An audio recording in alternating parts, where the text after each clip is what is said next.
అందుకే మహానుభావుడు అంతకారుణ్యంతో అక్కడ చెయ్యరానివి ఎన్నెన్నో చేసేసినా క్షమించి ఊరుకుంటున్నాడు. ఎంత కారుణ్యం అండి! కాబట్టి మహానుభావుడు చూడండి, ఆయన ఇప్పుడు కదలాలి, అవతారంగా రావాలి. అవతారం అన్నమాట మీకు నేను మనవి చేశాను. ఆయన ఒక రూపముతో కిందకి దిగి రావాలి 7 కొండల మీదకి. ఎలా వచ్చాడు, ఆ కదలిక ఎలా సంభవించింది అంటే, కలియుగం కదా ప్రారంభమైంది. కొంతమంది వెళ్ళి బ్రహ్మగారిని అడిగారు, అయ్య బాబోయ్, కలిపురుషుడు అంతటా వ్యాపించిపోయాడు కదా, కలిపురుషుని యొక్క ప్రభావము లేని ప్రదేశం ఏదైనా ఉంటే చెప్పు, మేము అక్కడే ఉంటామన్నారు. ఆయన నవ్వి నవ్వి ఓ చిన్న దర్భచక్రాన్ని తీసి విడిచిపెట్టాడు. దీని నిమి ఎక్కడ విరిగిపోతుందో, దాని ఇరుసు ఎక్కడ పడిపోతుందో అక్కడికి వెళ్ళి తపస్సు చేసుకోండి అన్నాడు. అదే నైమిషారణ్యం. అక్కడికి వెళ్ళి ఋషులు ఆశ్రమాలు నిర్మించుకుని యజ్ఞయాగాదులు చేసుకుంటున్నారు. చేసుకుంటుంటే కదపాలి కదండి ఈశ్వరుణ్ణి తీసుకురావాలి అవతారంగా. కలియుగంలో లోకులు పాడైపోతున్నారు. ఎవరికి బాగా తెలుసు కలియుగ లక్షణం? ఒకటి బ్రహ్మగారికి తెలుసు, 2 నారదుడికి తెలుసు. చాలా పాడైపోతున్నా, ఎవరికి మనం పాడైపోతున్నామన్న స్పృహ ఉండదు. మనం ఎంత బాగుపడిపోతున్నామో అని అనుకుంటారు. అందుకే మీరు చూడండి, లోకంలో ఒక ఆశ్చర్యకరమైన సందర్భం ఉండదు. ఇంకా మీకు కొంచెం తక్కువ ఉంటుంది. నా బోటిగాడు ఈ ఉపన్యాసాలు చెప్పినటువంటి ప్రారబ్ధానికి ఒక పెద్ద శిక్ష ఒకటి అనుభవిస్తూ ఉంటాం. తనని తాను పరిచయం చేసుకుంటాడు. ముందొచ్చి నేను ఫలానా అండి అంటాడు, అంతే. తర్వాత వచ్చేటటువంటి మాట ఏమిటో మీరు గ్రహించేయచ్చు. మీకు అలవాటు అయిపోతుంది. ఆయన ఏమంటాడో తెలుసా అండి, నేనండి ఇప్పటికీ వెంకటేశ్వర స్వామి వారికి అండి ఓ వెండి కిరీటం ఒకటి చేయించానండి. మా ఊళ్ళో రామాలయంలోనండి 2 మెట్లు కట్టించానండి. నేనండి సింహాచలం మొదలుపెట్టి వెంకటాచలం వరకు అన్ని చోట్ల కళ్యాణం చేసేసానండి. వీడు చేయకపోతే ఆయనకి కళ్యాణమే లేదన్నట్టు మాట్లాడుతుంటాడు. అసలు నిజంగా ఈశ్వరుడు నన్ను అనుగ్రహించాడు, నేను చేసిన దానితో పోలిస్తే నీ చెయ్యని విన్ని అనుకున్నవాడు అది చెప్పుకోవడానికి సిగ్గుపడతాడు. కానీ అదే పనిగా ఇంకా చెప్తూనే ఉంటారంతే. మేము అంత వాళ్ళం, మేము ఇంత వాళ్ళం, మా అంత మంచివాళ్ళు ఎక్కడున్నారు, లోకంలో ఎక్కడుంటారన్నట్టు మాట్లాడుతూ ఉంటారు. ఇది కలియుగంలో లక్షణం. కాబట్టి ఎవడికి వాడికి గొప్ప తృప్తి, ఎవడికి వాడికే. ఇంకా మనం అసలు ఈశ్వరుణ్ణి పిలవలసిన అవసరం ఇంత పుణ్యాత్మను. కాబట్టి ఆయన ఇప్పుడు లేడు, ఎక్కడ లేడు, మనలోనే ఉన్నాడు. అసలు ఆయన ఉన్నది నా గురించే, నా వెంటే ఉంటాడు. కాబట్టి ఇంకా నాకు మళ్ళీ ఈశ్వరుని నేను పిలవడం ఏడు పిలవక్కర్లేదు. కాబట్టి ఎవడు పిలవడు, ఎవడి జీవనం వాడికి తృప్తి. ఎలా? అందరూ ఆచారం వదిలేసి, ఆచారం అన్నది అందరూ వదిలేసి అందరికీ ఈశ్వరుడి మీద భక్తితో ఉన్న వాళ్ళలాగే ఉంటారు. మీరు నన్ను మన్నిస్తే ఒక్క మాట అంటారు, ఈశ్వరుడు ఉన్నాడని నమ్మినవాడు చేసే మొదటి పని బొట్టెట్టుకోవడం. ఎంతమంది పెట్టుకుంటారు చూపించండి నాకు. అక్కడే తెలుస్తుంది మీకు ఆచార భ్రష్టత్వం అంటే ఏమిటో. వాడికి బొట్టు పెట్టుకోవడం కష్టం, వాడికి వెనక ఈశ్వరుడు పడి వాడిని రక్షించాలి. అంత గొప్పగా ఉంటుంది కలియుగం అంటే. సనాతన ధర్మము ప్రచారము జరగడము అంటే ఉపన్యాసాలు చెప్పడం కాదు, బొట్టు పెట్టుకోవడం సనాతన ధర్మంలో ఉండడం. వాడికి ఇక్కడ చిన్న చుక్క పెట్టుకోవడం చాలా బాధ. ఇక్కడ సెగ్గెడ్డ పుట్టి మచ్చపడితే, ఈశ్వరుడికి కోపం వచ్చి ఒక కురుపు పుట్టిస్తే నీ బతుకు ఏమిటన్నది వాడికి ఆలోచన అక్కర్లా. ఒక నిప్పు కణికి ఇక్కడ పెడితే ఏమవుతుందన్నది వాడికి అక్కర్లా. వాడు ఏమనుకుంటాడంటే ఇక్కడ ఒక బొట్టు పెట్టుకోవడం అంత కష్టంగా వాడికి ఉంటుంది. అది భక్తి. నా అంత భక్తుడు ఎక్కడున్నాడని మాట్లాడుతుంటాడు. ఆ మాట్లాడేటప్పుడు వాడి ముఖాన బొట్టే లేనివాడు ఎంత భక్తుడో, ఎంత ఈశ్వరుణ్ణి నమ్మి ఉన్నవాడో, ఎంత సనాతన ధర్మమునందు పూనికున్నవాడో మీకు అర్థమైపోతుంది. నేను మన్నింపబడదనుగాక, నేను ఎవరిని ఉద్దేశించి ఈ మాట అంటలేదు, ఉపన్యాసాంతర్గతంగా నేను ఈ విషయాన్ని చెప్తున్నాను. కాబట్టి మంచిదే, మారితే చాలా అదృష్టం. కాబట్టి ఎవరికి వారికి తృప్తితో జీవనం అయిపోతోంది. బ్రహ్మగారు అన్నారు, నువ్వు బాధపడుతున్నావు కదూ, నీ బాధ తీసుకొస్తుందిలే ఈశ్వరుణ్ణి. కాబట్టి ఇప్పుడు ఇక్కడ నైమిషారణ్యానికి వచ్చినటువంటి ఋషులు వాళ్ళు పెద్ద యజ్ఞం చేస్తున్నారు. ఈయన అక్కడికి వెళ్ళారు, నారద మహర్షి వెళితే వాళ్ళన్నారు నారద మహర్షిని చూసి, మహానుభావ నువ్వు వచ్చావయ్యా, చాలా సంతోషం, రా రా స్వాగతం, తీసుకెళ్ళి కూర్చోబెట్టారు. ఆయన ఏమీ తెలియని వాళ్ళ ఒక మాట అన్నాడు నారద మహర్షి. నారద మహర్షి ఏ మాట అన్నాడో ఆ మాటకు వచ్చింది వెంకటేశ్వర అవతారం. నారద మహర్షి ఆ మాట అని ఉండి ఉండకపోతే అసలు వెంకటేశ్వర అవతారము రావడానికి అవకాశము లేదు. ఆయన అడిగాడు ఓ మాట. ఆయన మార్గాన్ని ఆలోచించాడు. అయ్యో వీళ్ళని సంస్కరించాలి, వీళ్ళ చేతకానితనం, వీళ్ళ తెలివి తక్కువతనం, వీళ్ళ అహంకారమే ఈశ్వరుడికి చూపించి తీసుకెళ్ళి వీడిని వెళ్ళి ఒరే నీ చేతకానితనం చూపించాలంటే నీ చేతకాని వాడిని ఏమిటంటాడు, నీ అంత తెలివైన వాడు లేడరా అంటే వీడు ఈశ్వరుడి దగ్గరికి వెళ్ళి వీడికి ఉన్న ప్రాజ్ఞత ఏమిటో బయటెట్టుకుంటాడు, వీడి అహంకారం ఏమిటో. అప్పుడు ఈశ్వరుడు చూసి అరే రే రే రే నన్ను నమ్ముకున్న వాళ్ళన్న వాళ్ళే ఇంత అహంకారంగా ఉంటే మిగిలిన వాళ్ళు ఎలా ఉన్నారో, కాబట్టి వాళ్ళు పిలవకపోయినా నేను వెళ్ళాలని తండ్రి వచ్చినట్టు వస్తాడు, కాబట్టి ఇప్పుడు నేను మాట మాట్లాడాలరా అనుకున్నాడు అని ఆయన అన్నాడు. ఋషుల దగ్గరికి వెళ్ళి కో భుక్తే యజ్ఞసుఫలం కోవా అధ్యక్షస్య దేవత అని అడిగాడు. మీరు యజ్ఞం చేస్తున్నారు కదా, ఈ యజ్ఞము యొక్క ఆధ్యక్షమును పొందినవాడెవరు, పెద్దరికం ఎవరిది యజ్ఞంలో, ఎవరు పుచ్చుకుంటారు ఈ హవిస్సునంతటిని, ఎవరిని ప్రధానంగా మీరు అసలు పూజిస్తారు దేవతల్లో?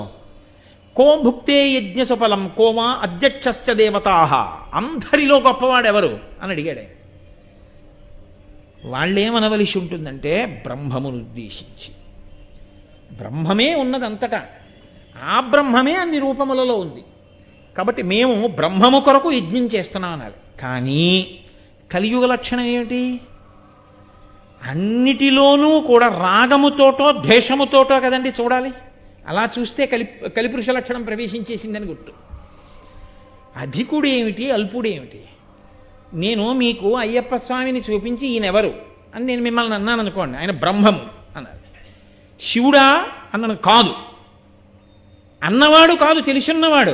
ఆయనే శివుడు, ఆయనే విష్ణువు, ఆయనే సుబ్రహ్మణ్యుడు, ఆయనే వినాయకుడు, ఆయనే అన్ని అన్నవాడు, తెలుసున్నవాడు. ఈయన ఇది, ఈయన అది కాదు, ఈయన అది కాదు, ఈయన అది కాదు అని చెప్పినవాడు ఏదీ తెలియనివాడు, చాలా అల్లరి ఎక్కువ ఉన్నవాడు. కాబట్టి వాడేం చెప్తుంటాడంటే ఇది ఇదొక్కటే, ఇది అది కాదు. అప్పుడు అంతర్బహిష్యత సర్వం వ్యాప్య నారాయణ స్థిత ఏమైనట్టు? ఈ రాగద్వేషాలు ఈశ్వరుడి విషయంలో కూడా వచ్చేస్తాయి కలియుగంలో. కాబట్టి వాళ్ళని ఈ ప్రశ్న అడిగాడు నారదుడు. ఎందుకని అడిగాడో తెలుసా అండి? ఆయనే అమాయకుడై అడగలేదు ఈ ప్రశ్న. ఒక్క ప్రశ్న, ఒక్క మాట ఈశ్వరుణ్ణి తీసుకొస్తుంది, ఆయనకి తెలుసు. కలియుగంలో చాలా చాలా గొప్పది, తరించడానికి అవకాశం ఇచ్చేది ఏదంటే ఆ మాట ఒక్కటే. కలవు నామ సంకీర్తన. కలియుగంలో నామ సంకీర్తనమే. నామ సంకీర్తనం ఎవరు చేస్తారు? ఒక్క మనుష్యులే చెయ్యాలి, ఎందుకంటే వాళ్ళకే మాట ఇచ్చారు, మిగిలిన వాళ్ళకి మాట లేదు. కాబట్టి ఇప్పుడు ఈ మాట ఉన్నవాళ్ళు ఏం మాట్లాడతారో చూద్దాం. ఋషులు కదా, వీళ్ళేం మాట్లాడతారో చూద్దాం. అది ఆయన యొక్క పరిశీలన. వెంటనే వాళ్ళన్నారు, నిజమే, బ్రహ్మగారు గొప్పవాడా, విష్ణువు గొప్పవాడా, శివుడు గొప్పవాడా? అది వీళ్ళ నిర్ణయించేది. అసలు అలా నిర్ణయిస్తాననడం ధర్మమా? అది వీళ్ళ కర్తవ్యమా? అసలు అటువంటి ఆలోచన రావచ్చా? ఒక్క బ్రహ్మము కదు సృష్టికర్త అయి స్థితికర్త అయి ప్రళయకర్త అయి ఉన్నది. ఆ బ్రహ్మమునందు సృష్టికర్త కాని, స్థితికర్త కాని, ప్రళయకర్త కాని ఒకరికన్నా ఒకరు ఎప్పుడు ఎలా తక్కువయ్యారు? అలా తక్కువై ఉంటే బ్రహ్మగారు వరాలిస్తే శ్రీ మహావిష్ణువు అవతారం స్వీకరించి చంపవలసిన అవసరమే ఉంది రాక్షసుల్ని.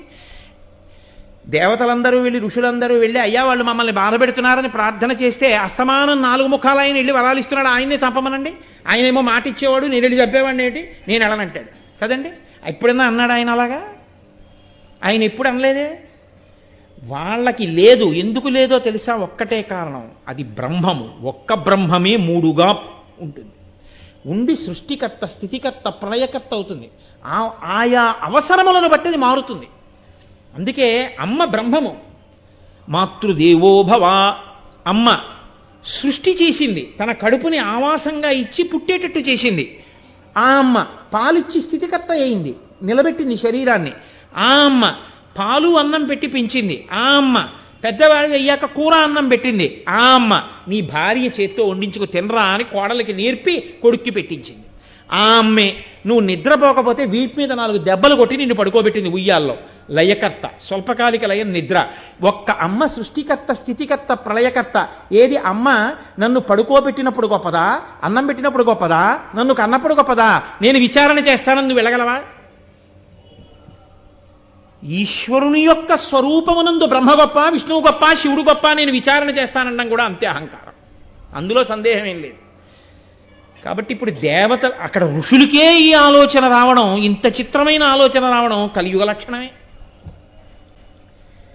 ఒక్క మాట ఎంత దూరం వెడుతుందో చూపించాడు నారద మహర్షి మొట్టమొదట కలియుగంలో. అందుకే కదండి సుందరకాండ పూర్తి చేస్తూ స్వామి హనుమ ఒక మాట అంటారు, తతోమయా వగ్బిదధీన భాషిత శివాభిరిష్టాభిరభిప్రసాదిత జగామ శాంతిం మమ మైథిలాత్మజ తవాపి శోకేన తథాభిపీడిత అన్నారు. నేను నా మాటలతో సీతమ్మకి శాంతినిచ్చాను అన్నారు ఆయన.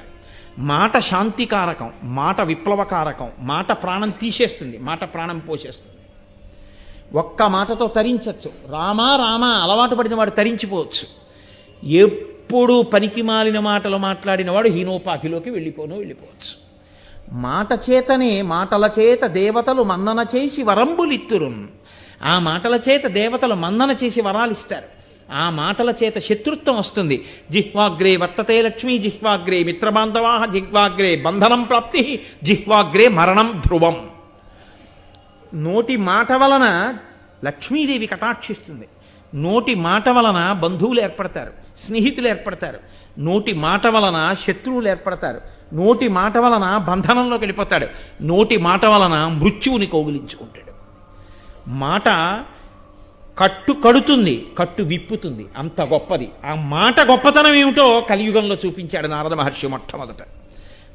ఆయన ఒక్క ప్రశ్న వేశాడంతే ఎంత కదలికలు వచ్చాయో చూడండి. ఆయన మాట ఎన్ని కదలికలు తీసుకొచ్చిందో, ఈ కదలికలు వెంకటేశ్వరావతారంగా కదలిక వరకు వెళ్ళిపోయింది అంతే. అది నారదుని యొక్క గొప్పతనం అంటే. ఇప్పుడు ఈ ప్రశ్న అడిగితే వాళ్ళన్నారు సుబుద్ధే అని పిలిచారు భృగు మహర్షిని. నేను మహర్షిని నింద చేయట్లేదు, నేను మహర్షిని తక్కువ చేసి మాట్లాడట్లేదు. కానీ భృగువు కూడా కామక్రోధములకు అతీతుడు కాడు. భృగువు అగ్నిహోత్రుణ్ణి శపించాడు ఒకప్పుడు. భృగువు శ్రీ మహావిష్ణువునే శపించాడు ఒకప్పుడు. ఆ భృగువు శివుణ్ణి శపించాడు. ఆ భృగువు బ్రహ్మని శపించాడు. ఆ భృగువు తన భార్యకి కష్టం వచ్చిందని అగ్నిహోత్రుణ్ణే శపించాడు. ఆయన అతీతుడేం కాడు. తానే అతీతుడు కానివాడు సర్వాతీతుడైన పరమేశ్వరుణ్ణా చూసి ఆ ఎవరు గొప్ప నిర్ణయించగలిగిన వాడు కలియుగ లక్షణం కాదండి. కాబట్టి ఇప్పుడు ఆయన బయలుదేరాడు. ఇది ఎక్కడ వరకు వెళ్ళిపోతుందో తెలుసా అండి ఈ ఉద్ధతి? నేను మీతో మనవి చేశాను. రాగము కానీ ద్వేషము కానీ కలగడానికి కారణం దేని నుంచి వస్తుందో తెలుసా? అహంకారంలోంచి వస్తుంది. శాస్త్ర ప్రమాణము వలన వస్తే వేరు, అహంకారంలోంచి వస్తుంది. నా అంతటి వాణ్ణి అని మొదలు పెడతాడు. నా అంతటి వాణ్ణిని మొదలుపెట్టి చేసింది ఏదో అదే పాపకర్మ. ఎందుకంటే దానికి శాస్త్రం ప్రమాణం కాదు. మీతో నేను మనవి చేశా, గీతాచార్యుడు చెప్పాడు, కార్యాకార్య వ్యవస్థితో తస్మాత్ శాస్త్రం ప్రమాణంతే. నువ్వు ఏది చెయ్యాలి ఏది చేయకూడదు శాస్త్రం ప్రమాణం. కానీ నీ అహంకారం ప్రమాణం అయితే నువ్వు చేసింది పాపం అంతే. కాబట్టి భృగు చేసింది పాపమే, భృగు చేసింది పరిశీలనం కాదు. కాబట్టి ఇప్పుడు ఆ భృగువు సత్యలోకానికి వెళ్ళాడు. వెళితే చతుర్ముఖ బ్రహ్మగారు కూర్చుని ఉన్నారు. మహానుభావుడు 4 ముఖములతో వేదం చెప్తున్నాడు. సరస్వతీదేవి వీణ వాయిస్తోంది. ఆయన శ్రీమన్నారాయణుడిని స్మరించి స్తోత్రం చేస్తున్నాడు. ఏమిటి దోషం?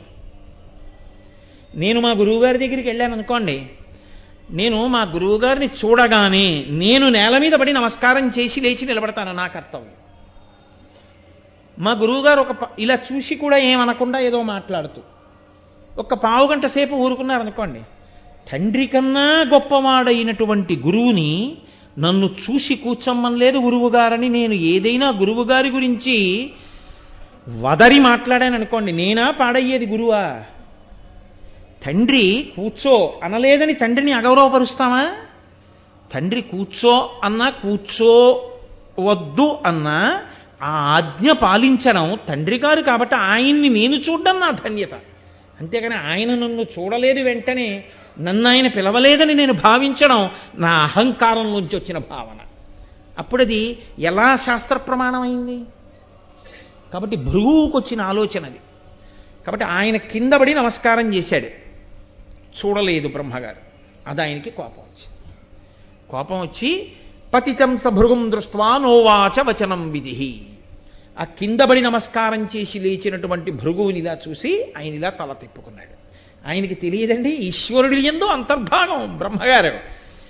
అసలు ఈయన ఎందుకు వచ్చాడో, ఈయన ఎవరి మాట మేరకి కదిలాడో, ఆ కదలిక ఏ కదలికకి దారి తీయాలో, ఈయన ఎక్కడికి వెళ్ళాలో, ఎక్కడికెడితే ఎవరు కదలాలో అన్నీ తెలిసిన బ్రహ్మగారు ఎందుకు మాట్లాడతాడు? ఆ కదలిక కోసం తాను కదలకుండా ఉన్నాడు.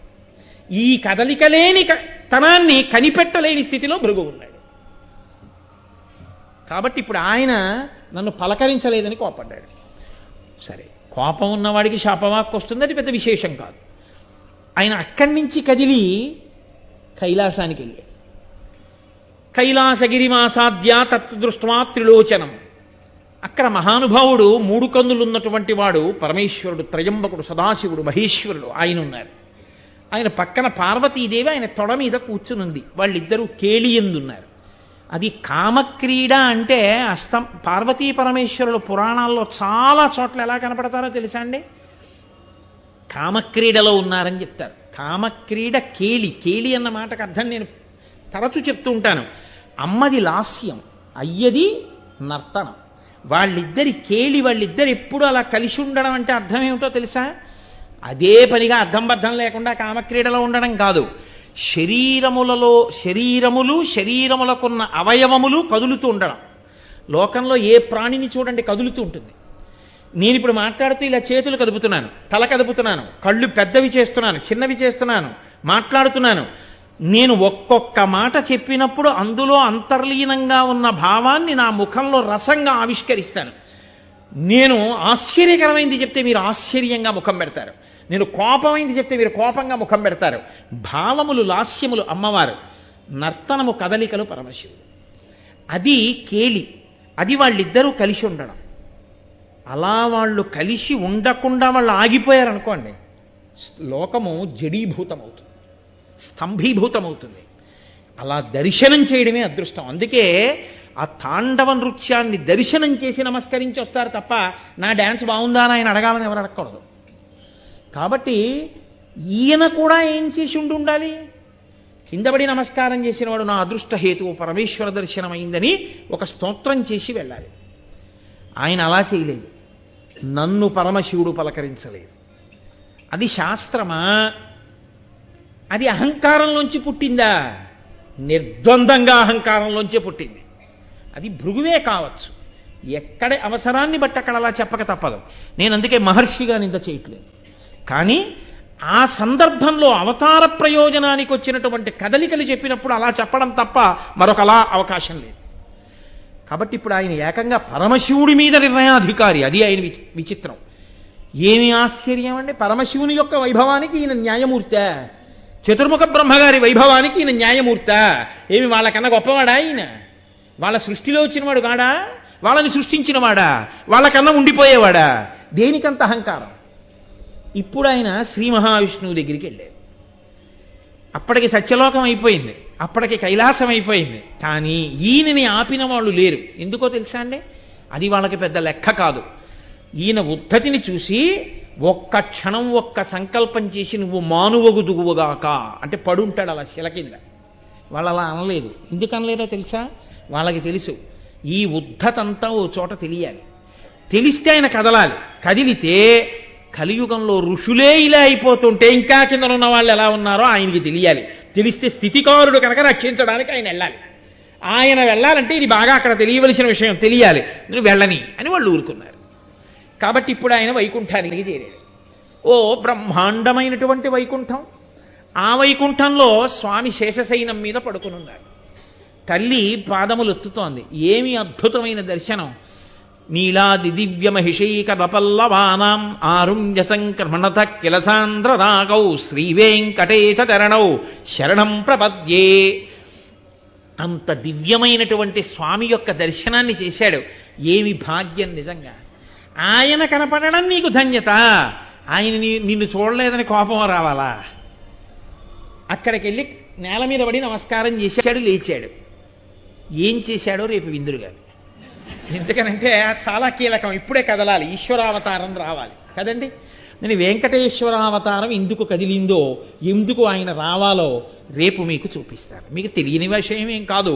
కాబట్టి ఆ కీలక ఘట్టాన్ని రేపటి రోజున చక్కగా అందన శనివారం కదండి, రేపు శనివారం అసుర సంధ్య వేళలో వెంకటేశ్వరావతారంగా కదిలి రావడాన్ని రేపటి రోజున విందురుగానే. ఇవాళకి ఈ ప్రసంగాన్ని పూర్తి చేసి రేపు సాయంకాలం మళ్ళీ 6:30 కలుసుకుందాం. మంగళాశాసనపరై మదాచార్య పురోగమై సర్వైశ్చ పూర్వైరాచార్య